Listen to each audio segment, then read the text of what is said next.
जब आँखों में अरमान लिया, मंजिल को अपना मान लिया, मुश्किल किया आसान किया, जब ठान लिया तो ठान लिया। नमस्कार दोस्तों, मैं डी.आर. चौधरी एक बार फिर से आपके समक्ष हाजिर हूँ मैथ्स की क्लासेज लेकर के। यदि आप कर रहे हैं प्रतियोगी परीक्षाओं की तैयारी और उसमें आपके सिलेबस का पार्ट है मैथमेटिक्स, तो आप बिल्कुल सही जगह पर हैं, क्योंकि यहाँ पर मिलकर के अपन बनाएंगे अपने गणित को आसान और सरल। आइए शुरू करते हैं। जैसा कि अपने पिछली क्लासेज में डिस्कशन किया था संख्या पद्धति के बारे में, और उसी कड़ी को अपन आगे बढ़ाएंगे और उसके और डिटेल में जानकारी हासिल करेंगे। आइए शुरू करते हैं। जैसे हमारा टॉपिक चल रहा था संख्या पद्धति। संख्या पद्धति, यदि आपने मेरा पिछला वीडियो नहीं देखा है तो पहले आप उस वीडियो को देखिए, ताकि क्या है कि हमारा एक कंटिन्यूटी बनी रहे। क्या कि कुछ टॉपिक्स जो है वो पिछली क्लासेज में हमने पढ़े हैं, वो अपने इस क्लासेज के लिए बेस का काम करेंगे। और जो कुछ नए साथी मेरे साथ में जुड़े हैं, वो इस चैनल को सब्सक्राइब जरूर कीजिए और हमारे इस वीडियो को अपने दोस्तों के साथ शेयर कीजिए, ताकि उनका भी भला हो सके। आइए शुरू करते हैं। संख्या पद्धति के अंदर अपने जो पढ़ा था उसका ब्रीफ इंट्रोडक्शन शॉर्ट में मैं दूंगा, और उसके बाद में अपन आगे बढ़ेंगे। जैसे हमने डिस्कशन किया था अंक के बारे में, हमने पढ़ा था कि कोई भी संख्या लिखने के लिए अपन को एक छोटी से छोटी इकाई की ज़रूरत पड़ती है, और उसको अपन नाम देते हैं अंक, या फिर इसको अपन बोलते हैं डिजिट।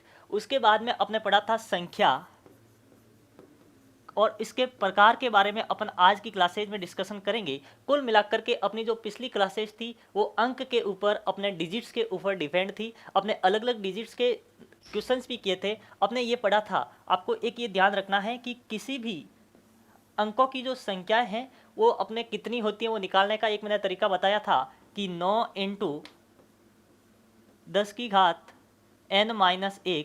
यहाँ पर जो आपके n है वो आपके रिप्रेजेंट करेगा अंक को, डिजिट्स को, कि आपकी जो संख्या है वो कितने अंकों की है, कितने डिजिट्स की है। जैसे मान लो आपके पास में आ गया कि 2 अंकों की संख्या कितनी है, तो कुल 2 अंकों की संख्या निकालने के लिए आप इसको अप्लाई करते हैं कि 9 इंटू 10 की घात 9-1, 2-1, यानी कि n हमारे पास में कितना है कि n 2 है, तो इंटू 2-1, तो 9 इंटू 10 हमारे पास में आ जाएगा 90। यानी 2 अंकों की कुल संख्या जो है वो 90 होंगी। हमने सबसे छोटी संख्या, सबसे बड़ी संख्या, अलग अलग अंकों को लेकर के डिस्कशन किया था। सलूक आज अपन पढ़ेंगे संख्याओं के प्रकार के बारे में।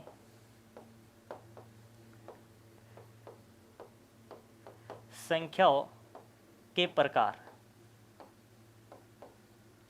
हमने ये भी डिस्कशन किया था, एक बार वापस से देख लेते हैं जल्दी से, कि एक जो नंबर सिस्टम है, वो नंबर सिस्टम में जो अलग अलग नंबर्स होते हैं वो एक नंबर के ऊपर शो होते हैं, नंबर के ऊपर रहते हैं। जिसमें बीच में आता है 0, इस पर यहाँ पर प्लस का 1, प्लस का 2, प्लस का 3, प्लस का 4, प्लस का 5, और ये इनफाइनाइट तक चलते हैं, अनंत तक चलते हैं। इसी कड़ी में ये संख्या माइनस में भी चलती है। जो संख्या 0 से छोटी होती है वो माइनस में चलेगी। माइनस का 1, माइनस का 2, माइनस का 3, और ये इस तरीके से माइनस का इनफाइनाइट तक चलने वाली है। अब यहाँ पर बीच में आता है 0। 0 से इस साइड में जो नंबर होंगे वो होंगे पॉजिटिव, और यहाँ पर जो नंबर होंगे वो होंगे नेगेटिव। यानी ये ऋणात्मक संख्या है, वो धनात्मक संख्या है, पॉजिटिव एंड नेगेटिव नंबर्स। अब यहाँ पर अलग अलग नंबर्स हैं, हर एक नंबर के बीच में यहाँ पर थोड़ा थोड़ा गैप दिया हुआ है। इसके अंदर ये जो नंबर होते हैं वो 10 यहाँ पर छोटे छोटे पॉइंट्स होते हैं। हम नंबर लाइन के ऊपर देखते हैं, जब आप ग्राफ बनाते हैं तो उस समय ग्राफ पेज के ऊपर ये शो होता है। तो इसके अंदर छोटे छोटे यहाँ पर 1.0 से लगा करके 1.9 तक के अंक जो हैं वो यहाँ पर होते हैं। यानी 1.1, 1.2, 1.3 इस तरीके से लगा करके टोटल 10 खाने होते हैं छोटे छोटे, जिसके अंदर हर एक नंबर के ऊपर एक पॉइंट होता है। जैसे हमारा क्वेश्चन आ गया 3.5 जो है वो नंबर लाइन पर कहाँ पर है, तो आपको पता है 3.5 का जो रेंज रहने वाला है वो 3 और 4 के बीच में रहने वाला है। यानी जो हमारे नंबर लाइन के ऊपर जो संख्याएँ आएंगी वो 3 से बड़ी होंगी और 4 से छोटी होने वाली है। यानी यहाँ पर आने वाला ये वाला अपना रेंज है। तो 3.5 यानी 3 से आगे 5वां पॉइंट, तो यहाँ पर छोटे छोटे जो पॉइंट होंगे उसमें जो 5वां पॉइंट है वहाँ पर अपना ये नंबर आने वाला है। अब संख्याओं के एक एक करके यहाँ पर जैसे मान लो कई संख्याएं आएंगी। जैसे मैंने लिख दिया कि 3/5 ये अपनी एक संख्या है, 1/2 भी अपनी संख्या है, 0.5 भी अपनी संख्या है, -3 भी संख्या है, 2/3 भी संख्या है। तो इस तरह की हर एक संख्या है तो उसको अलग अलग कैटेगरी में रखेंगे, तो उस कैटेगरी के आधार पर संख्या का क्या नाम होगा, उसके आधार पर हर एक क्वेश्चन आपके एग्जाम के लिए इंपॉर्टेंट होने वाला है। तो शुरू करते हैं संख्याओं के अलग अलग प्रकार के बारे में, जिसमें सबसे पहले टाइप्स ऑफ नंबर अपन बात करेंगे प्राकृतिक संख्याएं या प्राकृत संख्या।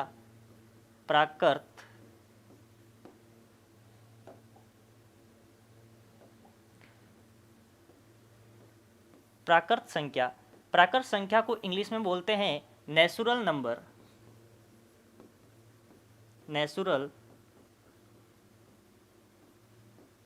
नंबर, यानी कि ऐसी संख्याएं जो एक से स्टार्ट होकर के इनफाइनाइट तक जाती हैं। इसमें इंपॉर्टेंट अगर डेफिनेशन की बात करें तो इंपॉर्टेंट रोल है इनिशियल डिजिट, यानी कि जो संख्या है वो शुरुआत कहाँ से होती है। अलग अलग अपन टाइप्स की बात करेंगे, उसमें जो आप एक मेजर डिफरेंट आप देखोगे वो होगा उसकी परिभाषा के अंदर की नंबरों की शुरुआत कहाँ से होती है, वो आपको ध्यान रखना है। और आगे तो सबका इनफाइनाइट तक जाना ही जाना है। तो नेचुरल नंबर यानी प्राकृत संख्या एक ऐसी संख्याएं होती है जो 0 से शुरू होती है, सॉरी 1 से शुरू होती है, जो अभी मैंने डिस्कशन किया था कि 1 से शुरू होती है, 1 से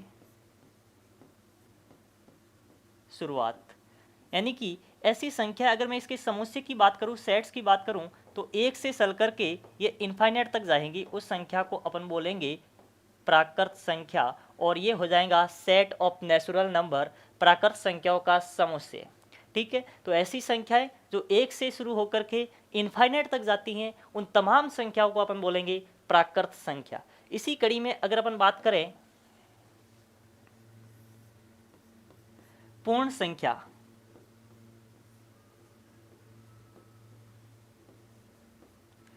पूर्ण संख्या का सिंबल होता है W, और इसको लिखते हैं होल नंबर, इंग्लिश में बोलते हैं इसको होल नंबर।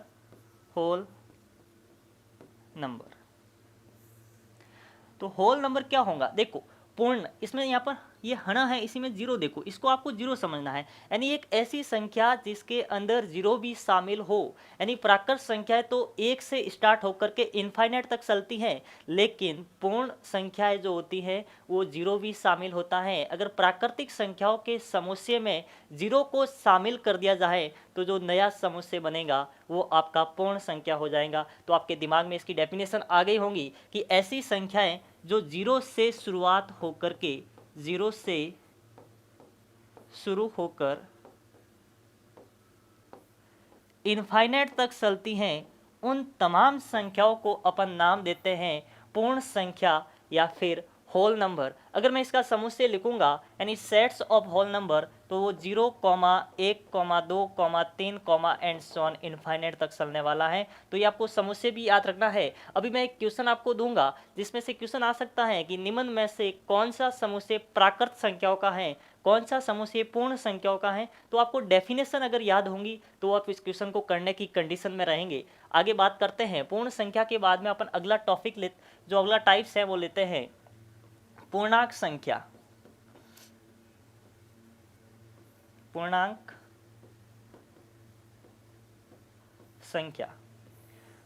संख्या का मतलब होता है इंटीजर नंबर, यानी कि ऐसी संख्याएं जो संख्या नंबर सिस्टम के ऊपर अगर अपन देखें, 20 में 0, इधर प्लस का 1,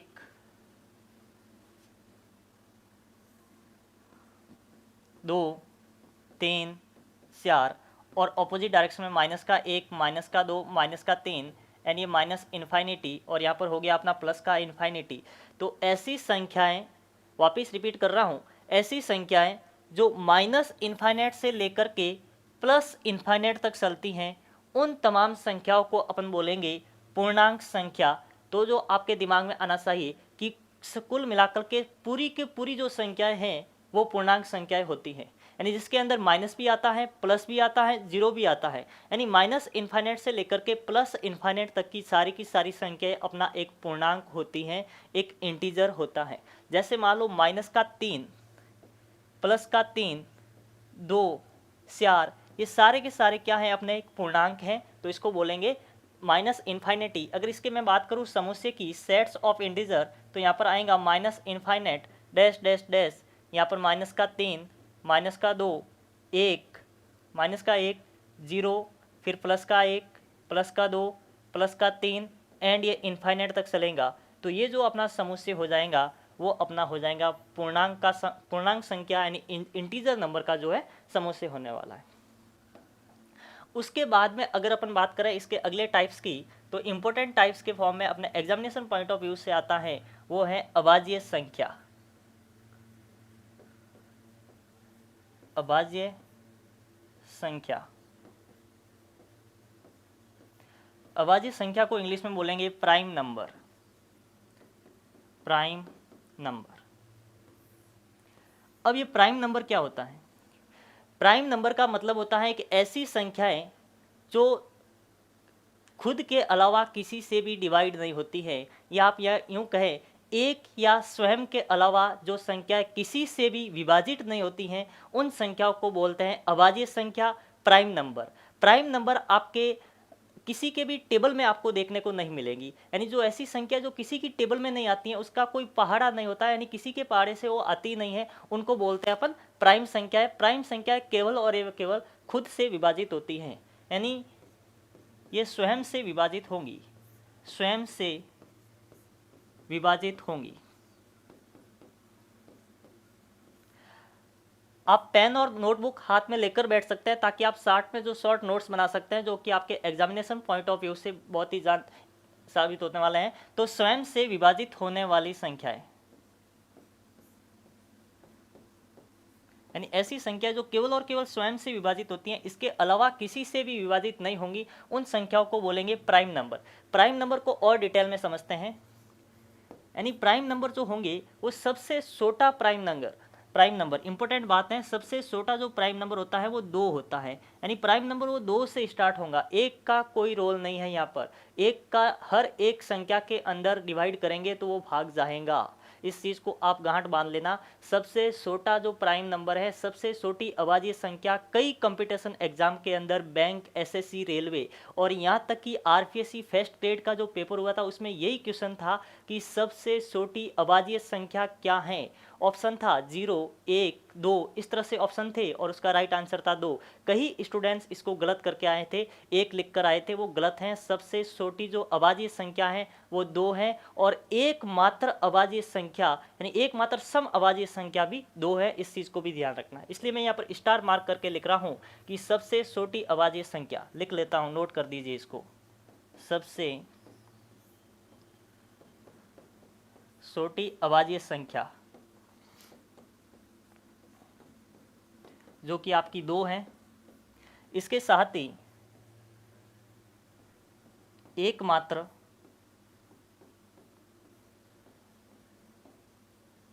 सम अभाज्य संख्या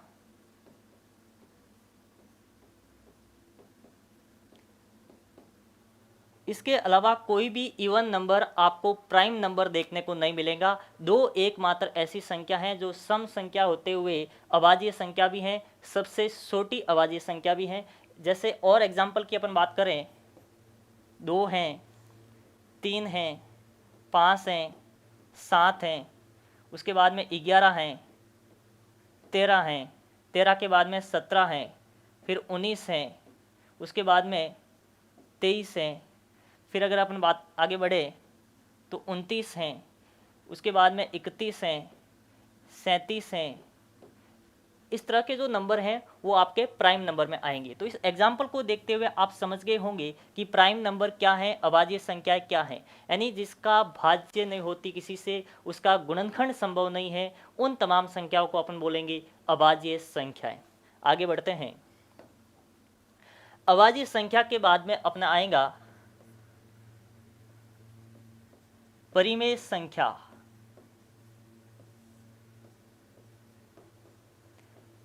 परिमेय संख्या आपको याद आता होगा, जब आप 9th 10th में पढ़ते थे तो उस समय किताब का एक हेडिंग था चैप्टर का, परिमेय संख्याएं। तो देखो परिमेय संख्या क्या होती है, यानी एक ऐसी संख्या है जिसको P/Q के रूप में लिख सकते हैं।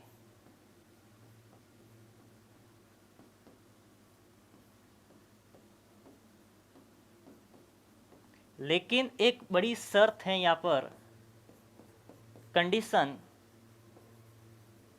कंडीशन ये होंगी कि कोई भी ऐसा नंबर जिसको p बटा q के फॉर्म में लिख सकते हैं, लेकिन जो ये q है वो इज नॉट इक्वल टू 0, यानी q की वैल्यू 0 के बराबर नहीं होनी चाहिए। उन तमाम संख्याओं को अपन परिमेय संख्या बोलेंगे। जैसे फॉर एग्जांपल जितनी भी सरल भिन्न होती हैं, फ्रैक्शन होती हैं, जैसे 2/5 अपना क्या है, एक परिमेय संख्या है। 3/2 एक परिमेय संख्या है। 10/2 एक परिमेय संख्या है। इस तरह की संख्याएं परिमेय संख्याएं होती हैं जिसको p बटा q के फॉर्म में लिख सकते हैं। यानी कि अगर बात करें p की जगह अपने 2 आ गया और q की वैल्यू अपने पास में 5 आ गई। यहाँ पर q क्या है, नॉट इक्वल टू 0 है। 0 के अलावा q की कोई भी वैल्यू हो सकती है, q 0 नहीं होना चाहिए। तो वो संख्याएं आपकी क्या कहलाएंगी, परिमेय संख्याएं कहलाएंगी। रेशनल नंबर कहते हैं, रेशनल नंबर्स।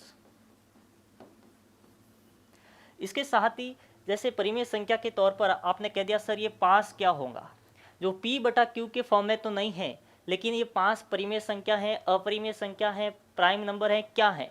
5 प्राइम नंबर तो है ही है, क्योंकि 5 जो है 5 की टेबल के अलावा कहीं पर भी नहीं आता है, अभी आपने डिस्कशन किया था। लेकिन मैं कहता हूँ 5 प्राइम नंबर के साथ साथ परिमेय संख्याएं भी हैं।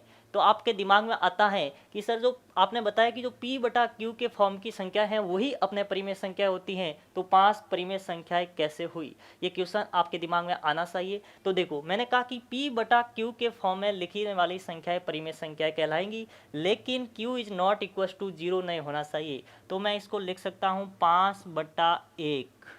अगर मैं 5/1 लिखूंगा कि 1 से किसी संख्या को भाग देने पर कोई फर्क नहीं पड़ेगा, तो 5/1 का मतलब ही 5 ही है। तो ये अपनी p बटा q की फॉर्म में बन गई। तो इस तरह की जो संख्याएं हैं वो सारी की सारी क्या कहलाएंगी, परिमेय संख्याएं कहलाएंगी।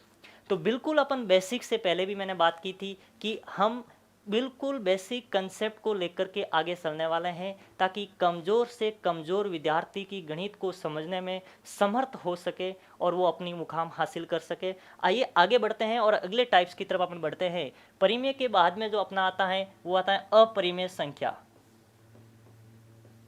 अपरिमेय संख्या,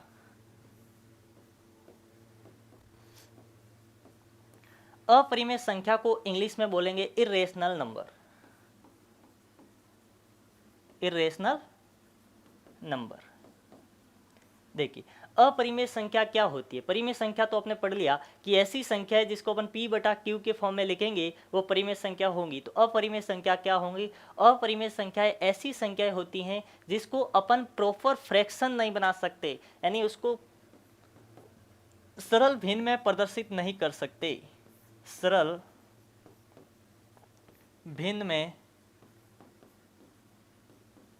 प्रदर्शित नहीं कर सकते। तो ऐसी संख्याओं को अपन बोलेंगे अपरिमेय संख्याएं, इर्रेशनल नंबर।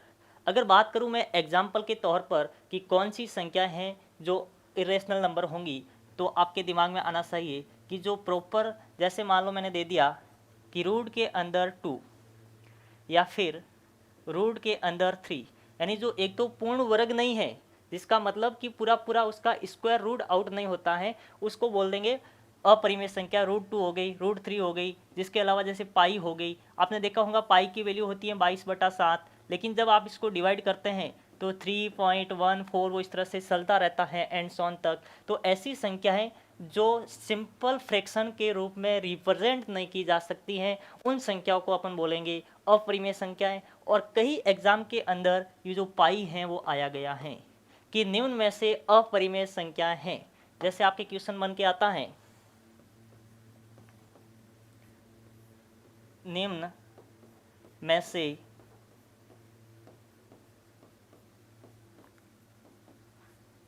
अपरिमेय संख्या है।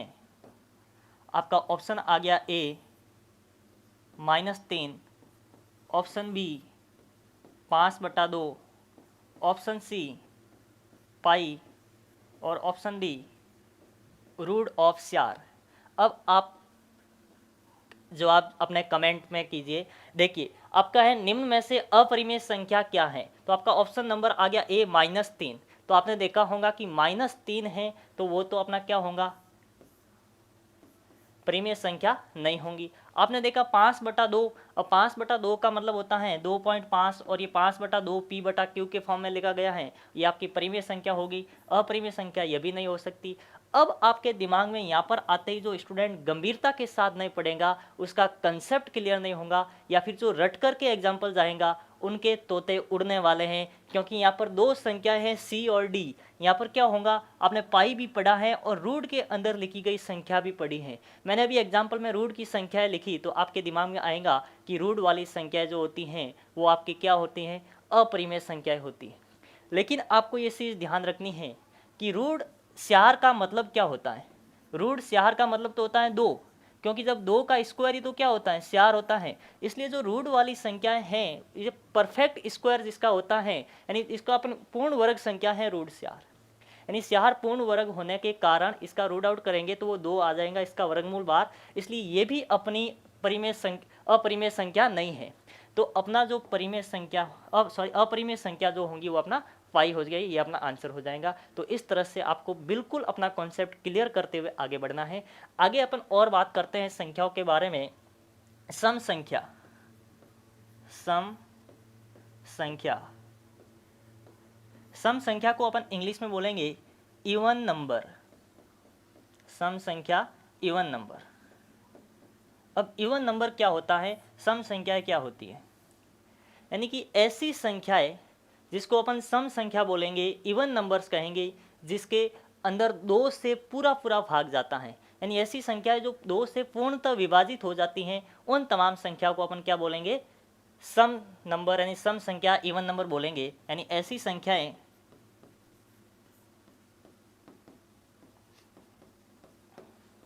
जो 2 से पूर्णतः, यहाँ पर वर्ड जो इंपॉर्टेंट है वो है पूर्णतः, यानी पूरा पूरा भाग जाना चाहिए, 2 से पूर्णतः विभाजित होती हैं,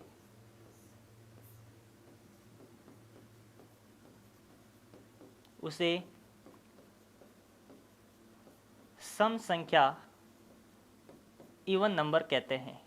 तो ये डेफिनेशन आपके लिए एग्जामिनेशन पॉइंट ऑफ व्यू से ज़रूरत नहीं है, इंपॉर्टेंट नहीं है, लेकिन आपको ये लिखाने का तात्पर्य केवल इतना सा है कि आप ये पढ़ोगे तो आपको पता चलेगा कि सम संख्याएं होती हैं वो कैसे होती है। तो पूर्णतः विभाजित किससे, कि ऐसी संख्याएं जो 2 से, यानी जिसमें 2 का पूरा पूरा भाग जाता है, उसको अपन बोलेंगे सम संख्या।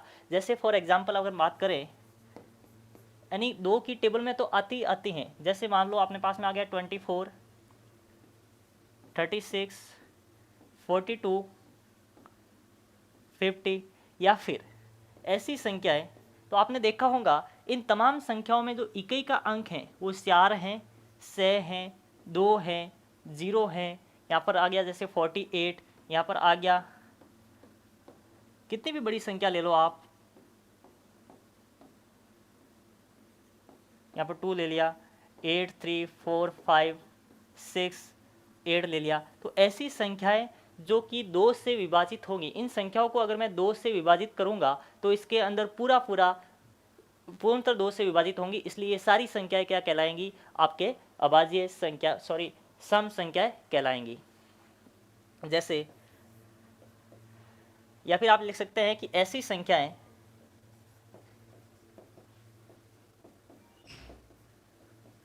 जिसमें इकाई का अंक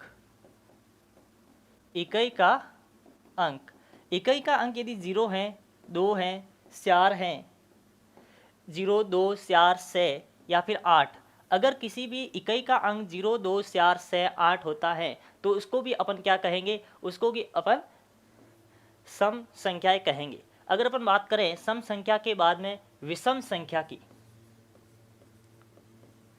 विषम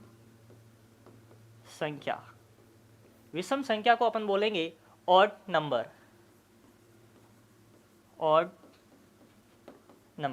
यानी कि विषम संख्या क्या होती है, ऑड नंबर क्या होता है, इसके बारे में अपन समझेंगे। जैसे विषम संख्या के लिए आपको सिर्फ ध्यान रखना है ऐसी संख्या है जो सम संख्या नहीं है। अपन सम संख्या के बारे में पढ़ चुके हैं, तो आपको ध्यान रखना है जो सम संख्या नहीं है वो क्या होंगी, अपनी विषम संख्या होंगी। सम संख्या के अंदर हमने पढ़ा था ऐसी संख्या 2 से विभाजित होती हैं या फिर उसके इकाई का अंक क्या होता है 0, 2, 4, 6 या 8 होता है, वो सम संख्याएं होंगी। तो जो पीछे आपके बच गई थी कि जिसके इकाई का अंक क्या हो, 1 हो, 3 हो, 5 हो, 7 हो, 9 हो, ये सारी संख्याएं क्या कहलाएंगी, आपके विषम संख्याएं कहलाती। कई स्टूडेंट्स के दिमाग में ये आता है कि सर जो 2 से विभाजित होती है वो सम संख्या है और जो 3 से विभाजित होती है वो विषम संख्या है। ये बिल्कुल भी गलत है। तो सम संख्याएं जो 2 से विभाजित होंगी और विषम संख्याएं वो होंगी जो 2 से विभाजित नहीं होंगी, जो 2 से विभाजित नहीं होंगी। ऐसी संख्याएं जो 2 से विभाजित नहीं होती हैं, और 2 से विभाजित कौन नहीं होगा, जिसके अंतिम डिजिट यूनिट डिजिट जो है वो 1, 3, 5, 7 या 9 में से आपको देखने को मिलेगा, तो वो आपके क्या हो जाएगा, विषम संख्याएं हो जाएंगी। जैसे मान लो मेरा क्वेश्चन आ गया कि निम्न में से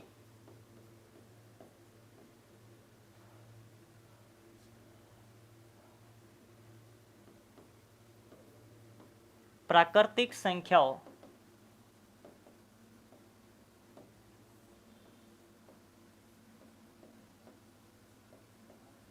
का समुच्चय है। निम्न में से प्राकृतिक संख्याओं का समुच्चय है। ऑप्शन नंबर ए हो गया -3, -2, -1, 0, 1, 2, 3।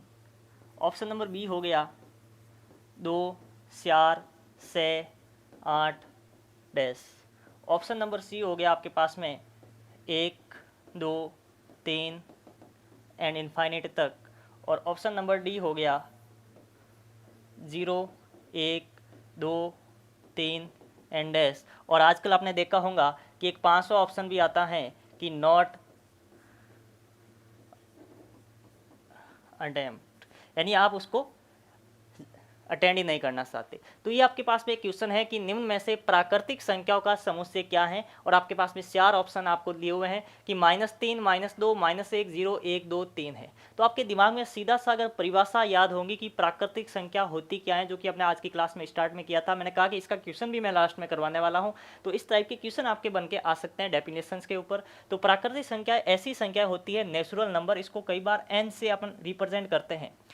तो सेट्स ऑफ नेचुरल नंबर, तो ऐसी संख्याएं जो 1 से स्टार्ट होकर के आपके इनफाइनाइट तक चलती हैं, उन संख्या को अपन क्या बोलते हैं, प्राकृत संख्याएं बोलते हैं। तो यहाँ पर मुझे तो केवल एक ऑप्शन दिखाई दे रहा है, ऑप्शन नंबर सी, जो कि 1 से स्टार्ट होकर के इनफाइनाइट तक जा रहा है। तो वो सारी संख्याएं क्या होती हैं, प्राकृत संख्याएं होती हैं।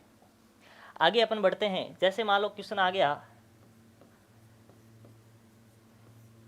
निम्न में से सम संख्याओं का समुच्चय।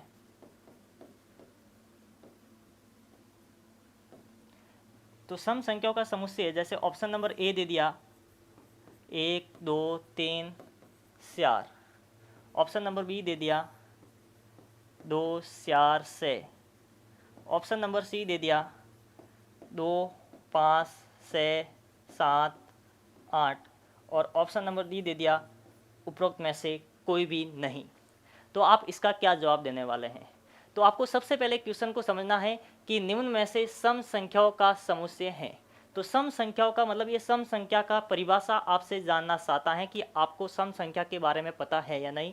तो आपके पास में होना चाहिए कि सम संख्या जो 2 से विभाजित होती है। आप इसमें देखा कि इसमें जो संख्याएं 1 हैं, 2 हैं, 3 हैं, 4 हैं, इसमें सम भी है, विषम भी है, यानी ये अपना नहीं होगा। केवल सम संख्या का मतलब केवल सम संख्या की होनी चाहिए।